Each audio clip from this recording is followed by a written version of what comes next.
Hello Casefile listeners.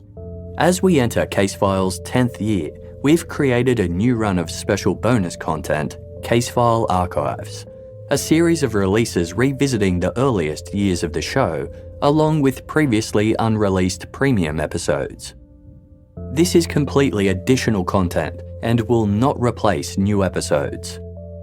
We will still be back in March with brand new cases, and we'll be releasing the same number of new episodes this year as we did last year. Casefile Archives is simply a way to mark the 10th year, revisit some older episodes, and to offer previously subscriber-exclusive episodes to the wider audience for the first time. For the re-release episodes, we have fully edited, polished, re-recorded and freshly produced them from start to finish to match our current production standards. They are not full rewrites.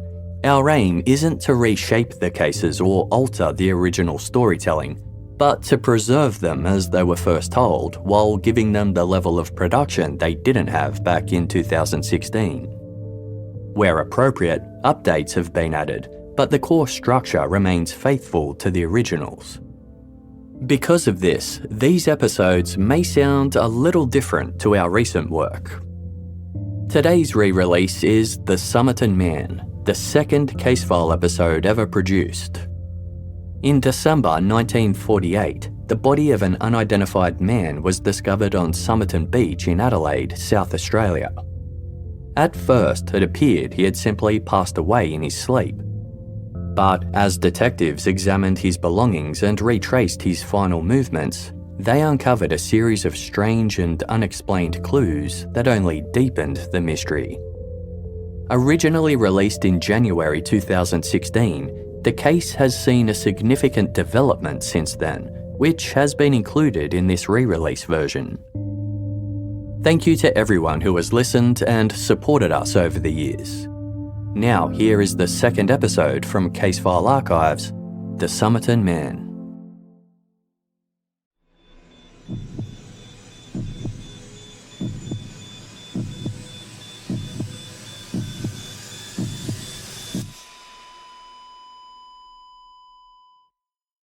Our episodes deal with serious and often distressing incidents. If you feel at any time you need support, please contact your local crisis centre. For suggested phone numbers for confidential support and for a more detailed list of content warnings, please see the show notes for this episode on your app or on our website.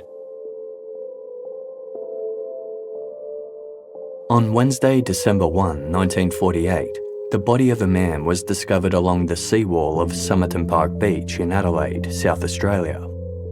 At first, police thought they were dealing with a straightforward matter, the natural death of an unknown man who needed to be identified. However, it soon became apparent that the case was anything but straightforward. The further police looked into it, the deeper it went. Welcome to the mysterious case of the Somerton Man.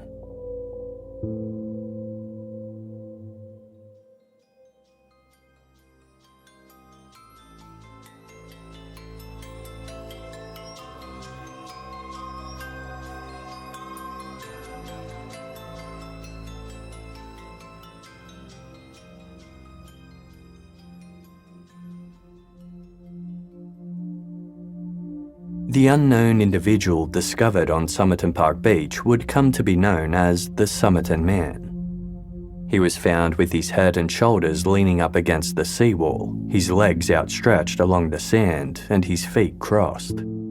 It looked like an uncomfortable position. When Casefile originally released this episode, the man's identity and cause of death remained a mystery. As with all unsolved cases, there were many theories and a lot of speculation. The Somerton Man had no identification on him. In fact, even the labels on the clothes he was wearing had been removed. He was found with a crumpled up piece of paper featuring two words, Taman Shud, which is Persian, meaning it is finished or ended. These words were later linked to a poetry book that contained what many believed to be a secret code and the phone number of a woman who lived just 400 metres from where the Somerton Man was found. While she said she had no idea who the man was, many believed that she was lying. In recent years, some questions in this case have been answered, but for a long time it seemed like an impossible mystery. There were only a few details known with any certainty. We know that the Somerton Man arrived at Adelaide railway station one day before he died, on Tuesday, November 30, 1948. Upon arriving at the station, he checked in a suitcase in the cloakroom. The suitcase was tagged and a receipt was given to the Somerton Man. From a timestamp found on the suitcase's tag, it was determined that he checked it in somewhere around 11 a.m. Police suspected that the Somerton Man had likely travelled to Adelaide from another large city, as an unidentified man walking around a small country town or regional area with a suitcase would have caught the attention of locals. The only train arriving from a big city at about that time was one from Melbourne, the capital of the neighbouring state of Victoria. After checking in his suitcase, the Somerton Man bought another train ticket to travel from Adelaide Station to Henley Beach, a coastal suburb in the west of the city. It was a one-way second-class ticket, although nothing could really be surmised from that, as that line had no first class and all tickets were classified as second class. There were two departures to Henley Beach around the time that the Somerton Man checked in his suitcase. One was at 10:50 a.m. and the other left at 11:51 a.m. But the Somerton Man didn't catch either of these, as his purchased ticket was found unused in his pocket after his death. Instead of boarding a train, he walked across the road and bought a bus ticket to Glenelg, another seaside suburb about 8 kilometres south of Henley Beach. The bus departed at 11:15 a.m. and dropped the Somerton Man off a short distance from where he was found dead. It's thought that the Somerton Man probably purchased a train ticket to Henley Beach as it was the closest railway station to his intended destination. However, perhaps after talking to someone or reading a map, he realised that a bus would be a more direct and efficient route. He then changed his plan and had no further use for the train ticket. After jumping on board what would have been an old-fashioned double-decker bus, he made the journey to Glenelg, arriving at around lunchtime. What he did over the next few hours was anyone's guess, because there were no further sightings of the Somerton Man until after 7 o'clock that evening.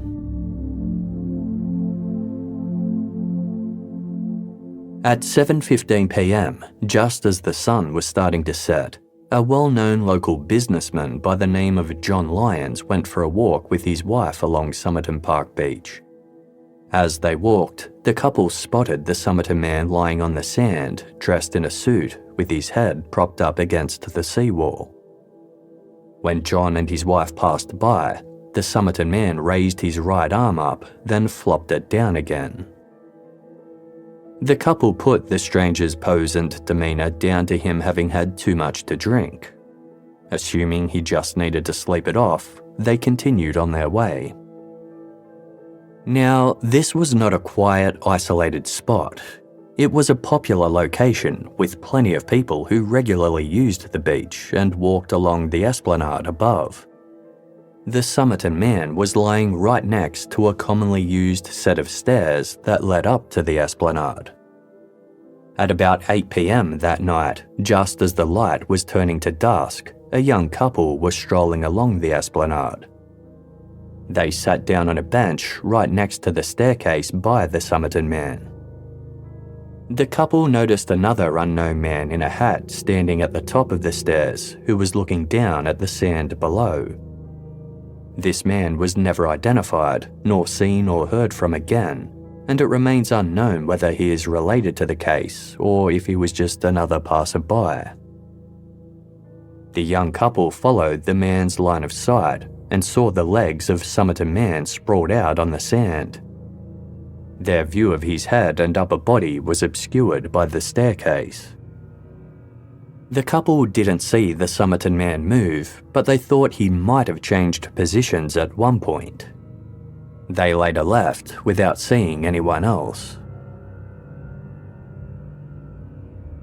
At about 6 o'clock the next morning, Wednesday, December 1, 2 jockeys were riding horses along the beach. They rode past the Somerton Man, but like John Lyons and his wife, they believed he was just drunk and sleeping off a bender. However, when they rode back up the beach passing him again, they realised that he hadn't moved at all. The man was in the exact same spot, with his head propped up against the seawall in an unnatural-looking position. The 2 jockeys approached the Somerton Man to see if he was all right. They discovered that he was dead. Now, at the same time, businessman John Lyons was actually back at the beach enjoying a morning swim with a friend. He noticed the jockeys crowded around the Somerton Man and realised it was the same person he'd seen the night before. He rushed over to help and called the police. Officer John Moss arrived at 6:45 a.m. He examined the scene and found a half-smoked cigarette that had fallen between the Somerton Man's cheek and collar. Yet there were no burn marks on his face or clothing. The sand wasn't disturbed, his clothing wasn't dishevelled, and there was no debris or personal items scattered around the beach. Officer Moss determined there were no signs of violence at all. A check of the Somerton Man's pockets found the unused train ticket, the bus ticket, and 2 combs, 1 aluminium and 1 plastic. The aluminium comb was thought to be of American origin, as there were none like it available in Australia at the time. The Somerton Man's pockets also contained a packet of juicy fruit chewing gum, a box of Bryant and May's matches, and a pack of cigarettes. The cigarette pack featured Army Club branding, but the cigarettes inside were Kansas Club. At the time, it was common for people to buy an expensive brand of cigarettes, then keep the box and later fill it with cheaper cigarettes. Just an image thing, trying to look more distinguished while giving yourself cancer. But the funny thing about the Somerton Man was that the Kansas cigarettes were the expensive ones, more expensive than the Army Club pack they were in. This was seen as a sign of someone who might have been trying to keep a low profile. An ambulance arrived to take the Somerton Man's body to Royal Adelaide Hospital, where a doctor pronounced him dead. The time of death estimated by the doctor was no earlier than 2 a.m, but that was a very rough estimate. The methods used to determine when death has occurred are far superior today. An autopsy was performed the next day. The coroner's report described the Somerton Man as a Caucasian male, aged about 45 years old and weighing around 80 kilograms. He was a well-built, strong man in excellent physical condition with the classic V-shaped body of an athlete. His hands were smooth and uncalloused, indicating he hadn't worked in manual labour, though they bore the yellow stains of a heavy smoker. His finger and toenails were well cared for. The Somerton Man had well-developed calf muscles with a bulge near the knee. The coroner thought this was a sign that he may have been a professional dancer, a ballet performer, or similar. He was missing about 16 teeth, but that wasn't uncommon at the time. His spleen was 3 times the size of a normal one, which indicated pre-existing illness rather than an overnight injury sustained at the time of his death. This was evidence that the Somerton Man may have already been in a weakened physical state when he died. Enlarged spleens can be a result of many illnesses, including viral and bacterial infections, inflammatory diseases, and even various cancers. The Somerton Man's cause of death was not immediately obvious. As there were no signs of foul play, it was initially believed he'd died of natural causes. The police certainly weren't treating it as suspicious and were convinced that it wouldn't be long before a friend or relative came forward to identify the body. Sure enough, many people did come forward to view the Somerton Man, believing that he might have been a missing loved one, but no positive ID was made. When he remained unidentified more than a week later on Friday, December 10, a decision was made to embalm and preserve the body in the hopes that in the coming days or weeks somebody would identify him. But no one ever did. By now, investigators were starting to deviate from their initial belief that the Somerton Man had died of natural causes.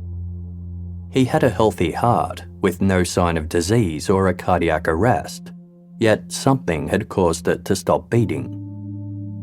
It was believed that this something was poison. The Somerton Man's stomach, kidneys and liver were congested with a large amount of congealed blood, something that typically happens after an individual is poisoned and not when they die naturally. Tissue samples were sent away for testing, with the coroner almost certain they would return positive for poison. Yet, nothing was detected.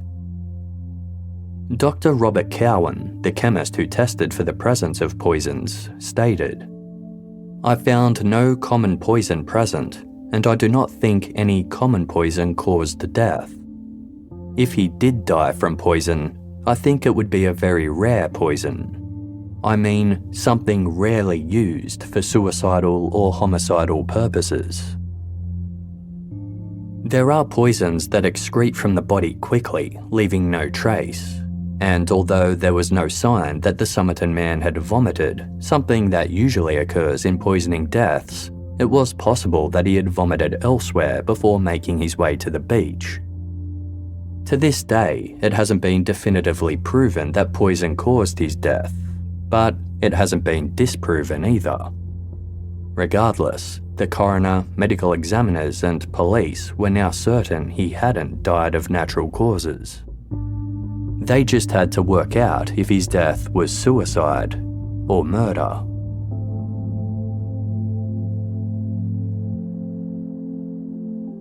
Detectives were assigned to the case. While there were no signs of foul play when the Somerton Man was found, something unusual was discovered after his body was examined. All of the identifying tags on his clothing had been deliberately removed, so it was impossible to see where the clothes had been made. Detectives had no idea whether the tags had been removed by the Somerton Man himself or somebody else. They checked the Adelaide train station to see if there was any unclaimed luggage, even though he had no luggage receipt on him amidst the public transport tickets and other items on his person. They found a suitcase that had been checked in on November 30, at around the same time the Somerton Man arrived in Adelaide, and had been left abandoned.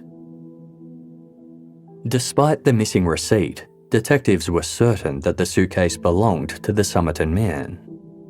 A piece of thread inside it matched the suit he was wearing, and the clothing sizes were a match. Inside the suitcase was a dressing gown, a laundry bag, a few singlets, some underpants, 2 ties, a pair of slippers, a pair of trousers, a sports coat, a scarf, and a shirt.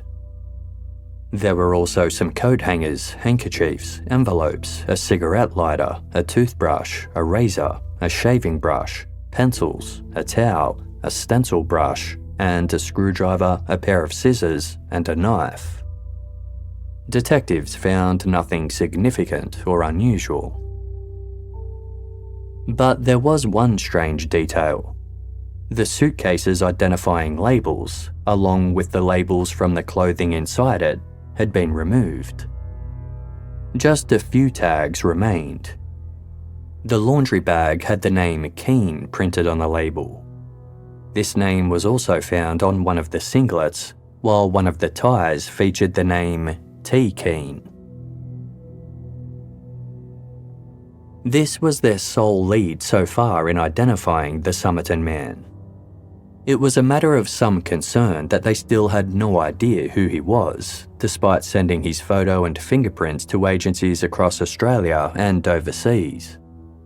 Extensive checks into individuals with the surname Keane were conducted, but the name couldn't be matched to the Somerton Man. There were no known missing persons or other unaccounted for people with that name. At the time, it was very common for people to buy second-hand garments, as clothing had been rationed during World War II. This meant it was very possible that the name belonged to the clothing's previous owner and not the Somerton Man at all. This seemed even more likely when taking into consideration the fact that all of the other tags had been removed from his clothing and from the suitcase, just leaving 3 items labelled with Keane. If the Somerton Man or somebody else was trying to conceal his identity, the obvious thing to do would be to leave tags behind that bore a false name. Another key detail was the Somerton Man's missing luggage receipt. As the suitcase was found unlocked, it was possible that somebody had taken the receipt, accessed the suitcase, and tampered with its contents. Maybe even removed a few labels. Detectives made inquiries into the Somerton Man's clothing and found that the jacket he was wearing when he died had been made in the United States of America. His tie featured a certain print that pointed to it also being made in the United States. This didn't mean that the Somerton Man was American, but it was clear that some of his clothing was. Unfortunately, the Somerton Man's suitcase and its contents no longer exist, as they were destroyed long ago in a police clean-out. Detectives didn't know who this man was, where he came from, how he died, or if it was suicide or murder. And their job was made even harder because the investigation had started on the back foot. With the Somerton Man's death initially treated as natural, crucial evidence might have been lost. In addition to all of this, crime investigation techniques in 1948 were nowhere near the level of what we have today, with DNA evidence unheard of for another 40 years or so.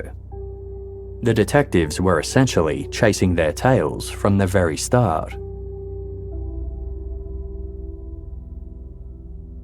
As the investigation continued into the early months of 1949, the Somerton Man's body was starting to deteriorate. Police decided to make a plaster cast of his head and upper body to use in their investigation. The cast still exists today. After it was made, the Somerton Man was buried at West Terrace Cemetery on Tuesday, June 14, 1949. A headstone was placed at his gravesite, which reads, "Here lies the unknown man who was found at Somerton Beach, 1st December 1948. At around the same time as the Somerton Man's burial, a piece of evidence was found that investigators originally missed: a crumpled up piece of paper in the Somerton Man's trousers, printed with the words, "Taman Shud." This Persian phrase means it is finished or ended. The piece of paper had been torn from a book. Investigators got to work trying to find where these words could have been taken from. They found that they were printed on the last page of a poetry book titled Rubaiyat of Omar Khayyam. Omar Khayyam was a Persian poet, astronomer, philosopher, and mathematician who lived from 1048 to 1131. Rubaiyat of Omar Khayyam is an English translation of a selection of his poems, completed by Edward Fitzgerald in the 1850s. The translations are pretty subjective, and others have different interpretations of the poems, but Fitzgerald's are the most well-known. The general theme throughout the book is one of seizing the day, living life to the fullest, and dying without regret.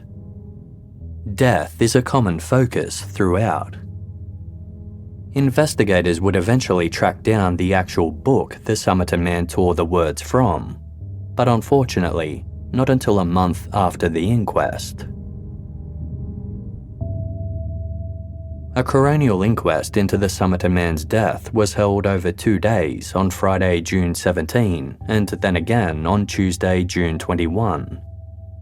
The coroner concluded, "The identity of the deceased was quite unknown, his death was not natural, and that it was almost certainly not accidental." It was noted at the inquest how remarkably clean the Somerton Man's shoes were, looking as though they had been recently polished. That, along with his well-kept nails and general clean and tidy appearance, led the coroner to believe he wasn't a vagrant or drifter. The inquest was adjourned to no fixed date, meaning the case would remain open and continue to be investigated. If further information turned up, the inquest could sit again. Poison was still thought to be the cause of death, and 2 poisons in particular were named as possible culprits due to being untraceable. The names of these poisons weren't released, as they were easy to obtain at the time. The last thing police wanted was to publicise an easy, undetectable way to kill someone. By now, the media had well and truly started to focus on the case, following their initial disinterest. A man dying of seemingly natural causes on the beach hadn't exactly been headline-grabbing. But as time went on, the mystery surrounding the Somerton Man's identity and the exact circumstances of his death captured the interest of the media and the public alike. I mean, who doesn't like a good mystery? After detectives tied the words Taman Shud to Rubaiyat of Omar Khayyam, they made a public appeal asking if anyone had a copy of the book with a page or a piece of a page missing.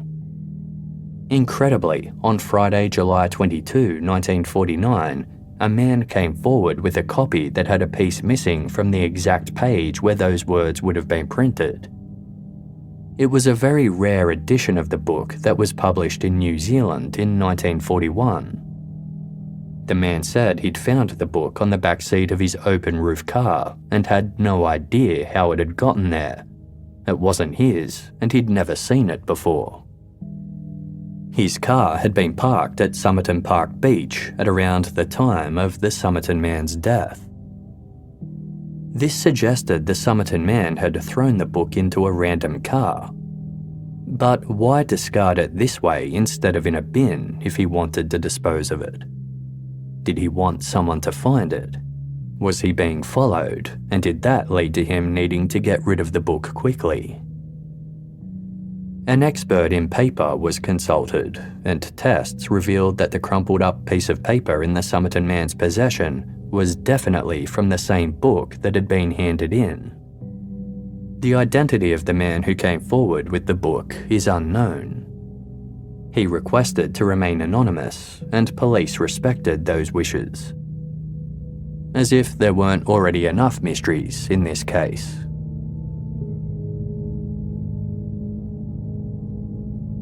At the back of this particular copy of the Rubaiyat were 5 rows of handwritten capital letters that appeared to be some sort of code.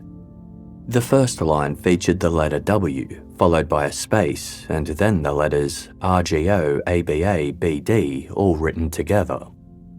The second row had the letters M, space, LIA, OI. This row had been crossed out. The third line read WTB IMP ANETP. Beneath it was a cross that had a long line through it. The fourth row was quite similar to the second crossed out row, with the letters MLI ABO space AIA QC. The fifth and final row read ITT MTS AMS TG AB.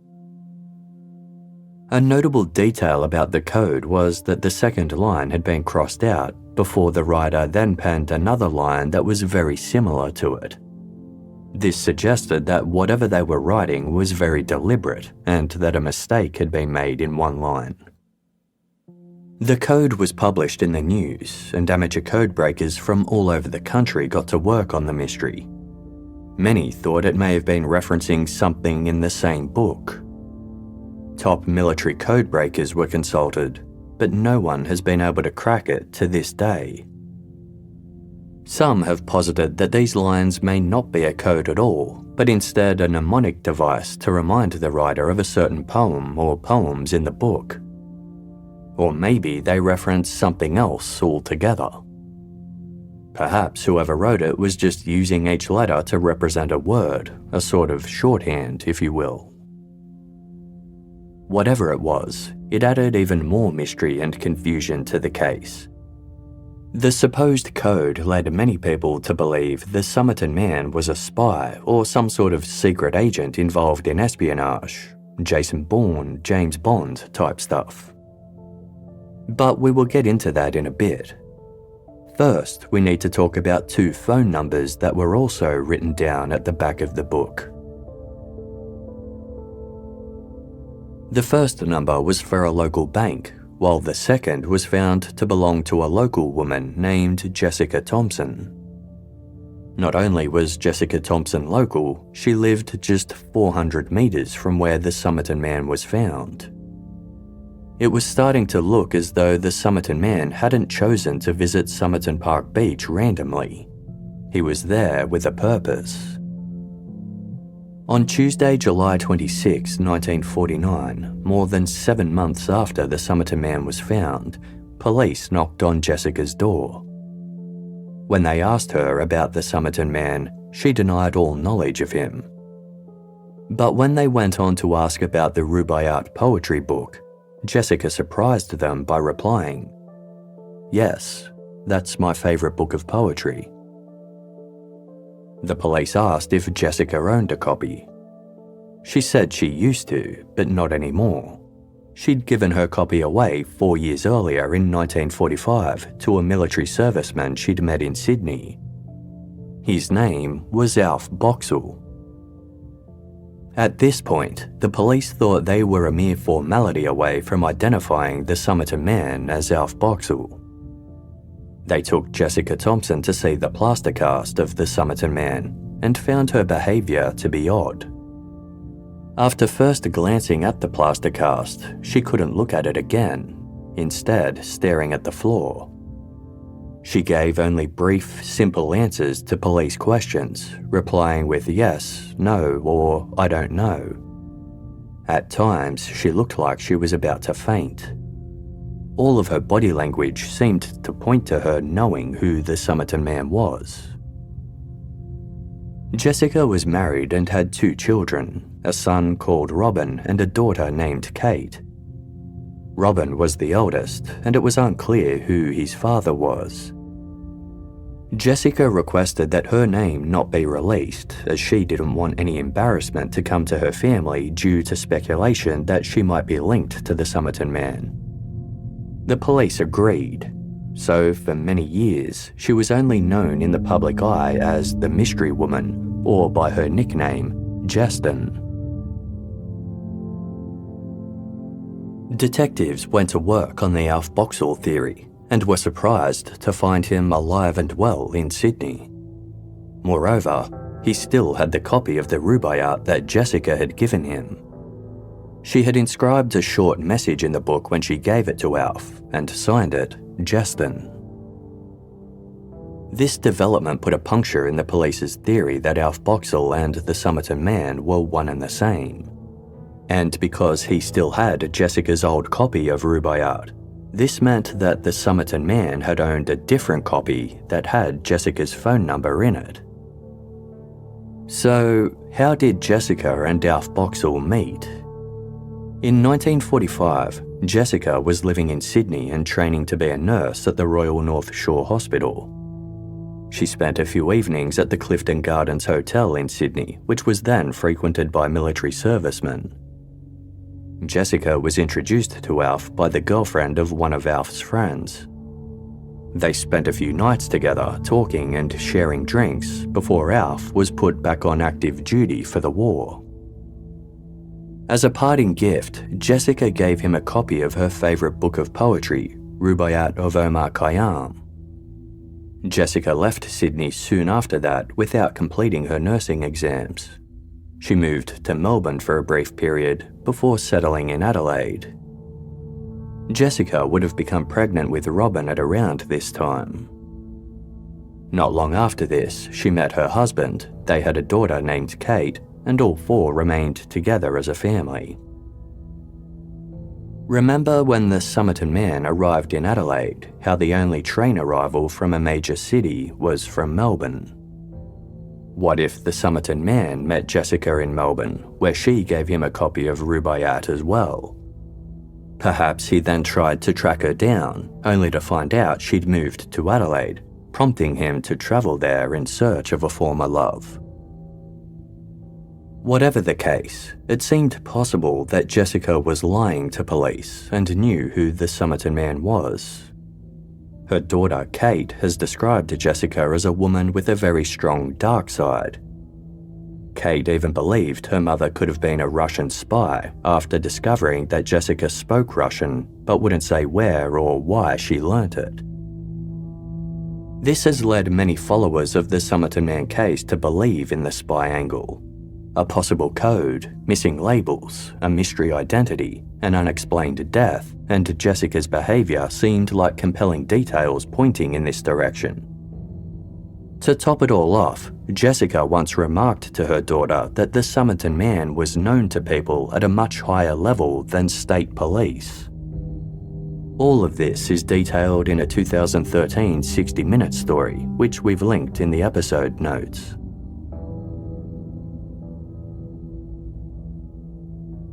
There is another significant piece of information that adds further weight to the spy angle.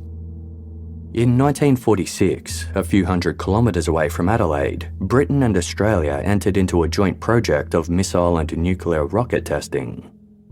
This was known as the Woomera Testing Facility. Such a top-secret project would provide a reason for a Russian spy to be in Adelaide. Remember, this took place at the start of the Cold War, and it's accepted that there were Soviet spies operating in Australia at around this time. One person that might have been able to answer some of these questions was Jessica Thompson, but she kept her cards very close to her chest. She seemed to know more about the case than she let on. Jessica was interviewed by former South Australian detective Jerry Feltus, who took on the case and continued to investigate it in his retirement. Detective Feltus described her as being evasive with her answers. It also seemed as though every time the case received media attention and was back in the spotlight, Jessica would go away on holiday or leave town. In addition to the world of spies and a theory about the Somerton Man trying to track down a former flame, there was another theory. At the time of the Somerton Man's death, World War II had just finished, but Europe remained in chaos. Millions had been displaced, and the Soviet Union was invading more of Eastern Europe, leading to a mass exodus of people looking to find a better life elsewhere. Australia was a popular destination.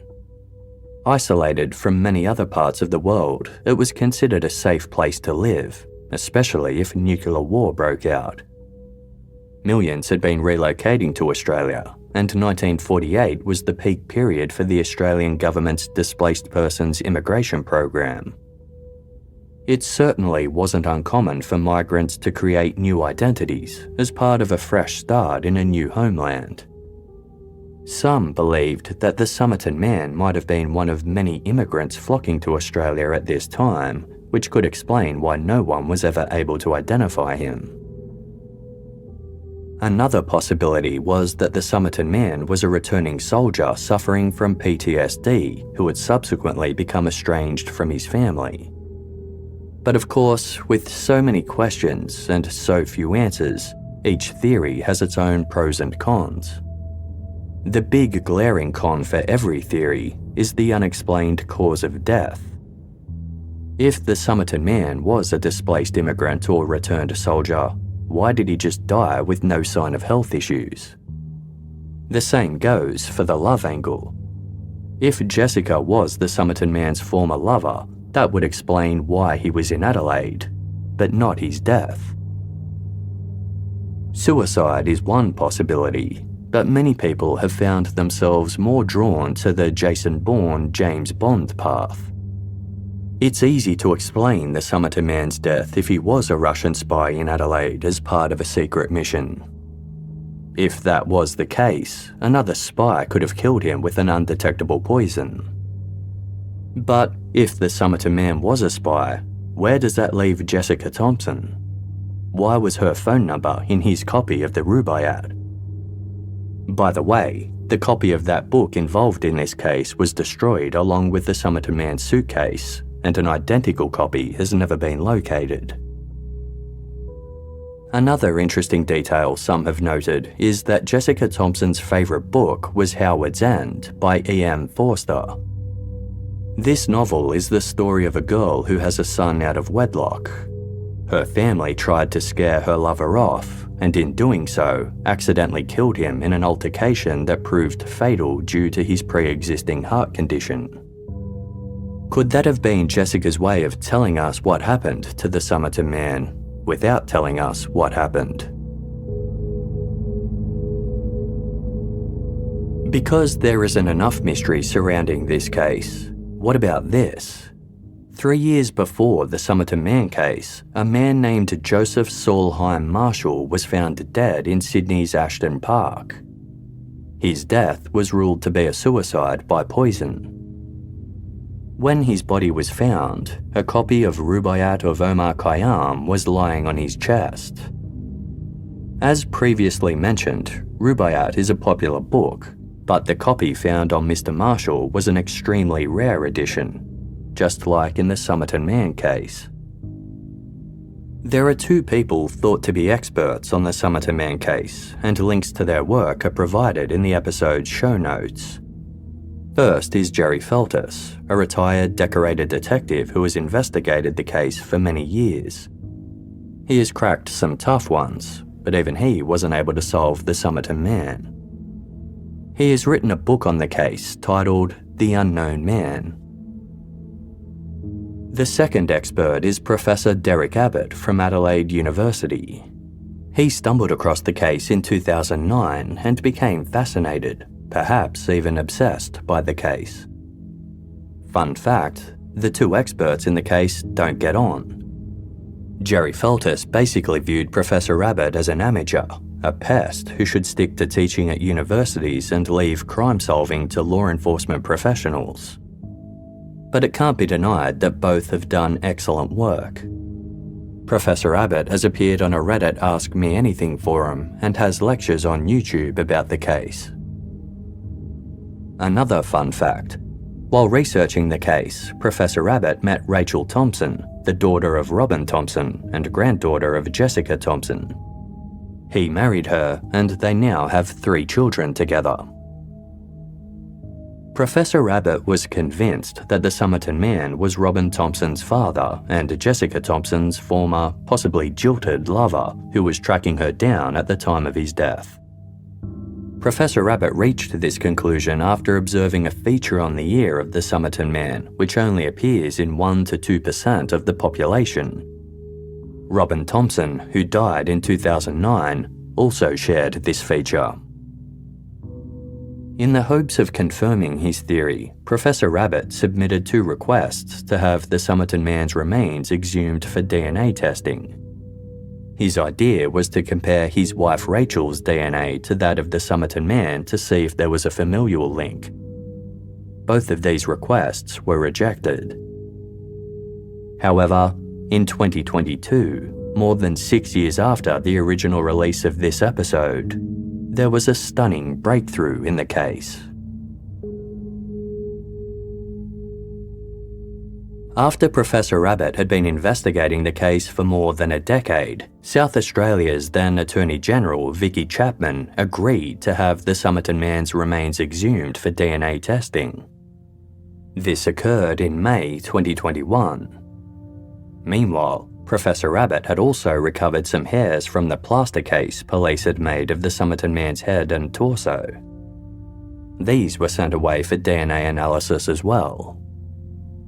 Just over a year later, Professor Abbott announced that the Somerton Man had finally been identified. Using investigative genetic genealogy, Professor Abbott and American genealogist Colleen Fitzpatrick were able to trace two of the Somerton Man's cousins. This ultimately led them to identify the Somerton Man as a missing man named Carl Charles Webb. Born in 1905 in Footscray, an inner city suburb of Melbourne, Carl Webb was the youngest son of German immigrants. He grew up to become an electrical engineer and instrument maker. He took pleasure in poetry and even wrote a few poems himself. They seemed to focus mostly on death, a similar theme to the poems in Rubaiyat of Omar Khayyam. Carl Webb also enjoyed betting on horse races. Professor Abbott has speculated that the code in the book linked to the Somerton Man case could actually be referencing racehorses. In 1941, he married a pharmacist and chiropodist named Dorothy Robertson. According to Dorothy, their marriage was not an easy one, due in large part to Carl. He was a quiet and somewhat isolated man who didn't have many friends and preferred a quiet life spent mostly at home. Sometimes he could be moody, even threatening and violent. Dorothy said that in March 1946, Carl attempted suicide by overdosing on ether, a flammable liquid that used to be used as a recreational drug due to its euphoric effects. Dorothy intervened and nursed Carl back to health, which angered him. Carl became more violent following his suicide attempt, and in September 1946, Dorothy left him out of fear for her own life. She said he'd been physically and verbally abusive for years and would later obtain a divorce in 1951, citing desertion. Carl initially stayed in the couple's South Yarra home before leaving for whereabouts unknown in 1947. Members of his family said he relocated to Perth on the other side of the country, but they soon lost touch with him. There was no trace of Carl after 1947, with no recorded documentation about his movements or location. With most of Carl's family members who knew him having passed away by the time he was finally identified, there was no one to ask about what had happened to him or how they drifted apart. Professor Abbott has speculated that if Carl Webb was the Somerton Man, he may have travelled to Adelaide in November 1948 in search of his wife Dorothy, who wound up living in South Australia a few years later. Another interesting clue was the fact that Carl Webb's eldest sister married a man with the surname Keane, the same name found on some of the Somerton Man's clothing. Her adult son, John Keane, had lived just 20 minutes from Carl before being killed in 1943 at age 26 while serving with the Royal Australian Air Force in World War II. Some items found in his possession indicated he'd spent time in the United States, possibly during his aircrew training. These included American coins and a map of Chicago. If Carl Webb took ownership of some of John's belongings, this would explain why his garments bore the name Keane and appeared to have been manufactured in the USA. Professor Abbott was confident he'd finally, at least partially, solved one of Australia's most enduring mysteries. While South Australia Police did not officially confirm the Somerton Man's identity through their own forensic team, they released a comment stating, "We are heartened by the recent development in that case and are cautiously optimistic that this may provide a breakthrough.